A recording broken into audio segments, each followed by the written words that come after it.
জানালা খুলে যায়, যেখান থেকে সে জাহান্নামের আগুন দেখতে পায়। সে আগুনের তাপে তার দেহ পুড়ে ছাই হয়ে যায়, আবার আগের মতো হয়ে যায়, আবার পুড়ে যায়।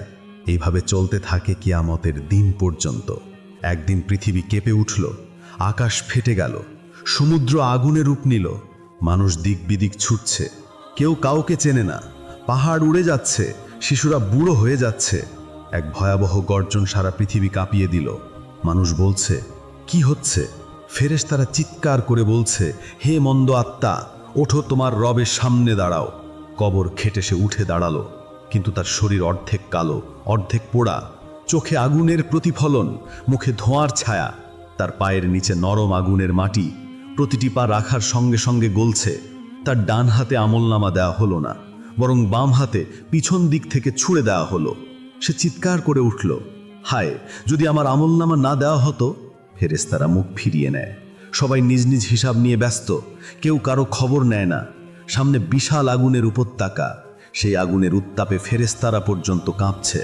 ফেরেশতারা বলল, এই সেই জাহান্নাম যাকে নিয়ে তুমি হাসতে। সে কাঁদতে কাঁদতে বলে, হে আমার রব, আমাকে ফিরিয়ে দাও, আমি এবার ভালো কাজ করব। কিন্তু ফেরেশতারা ধমক দিয়ে বলে, এটা আর কখনো হবে না। তখন জাহান্নামের দরজা খুলে গেল, আগুনের শিখা বেরিয়ে এলো, যেন আগুন নিজেই জীবন্ত হয়ে উঠেছে। সেই শিখা মুখের চামড়া গলিয়ে দিল, হাড় ফেটে গেল, চোখ অন্ধ হয়ে গেল।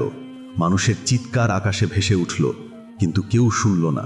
ফেরেশতা বলল, এই আগুনই তো তুমি দুনিয়ায় উপহাস করেছিলে।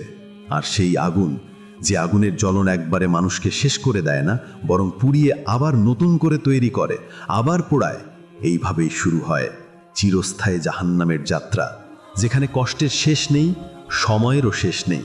জাহান্নামের দরজা খুলে গেছে। ভেতর থেকে এমন এক গর্জন বেরিয়ে এলো, যা শুনে ফেরেশতারা পর্যন্ত থমকে যায়।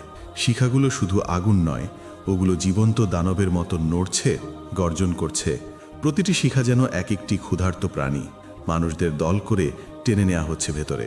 কেউ চিৎকার করছে, কেউ মাটিতে লুটিয়ে পড়ছে, কেউ নিজের চুল ছিঁড়ছে, কিন্তু থামার সুযোগ নেই। ফেরেশতাদের কণ্ঠ বজ্রের মতো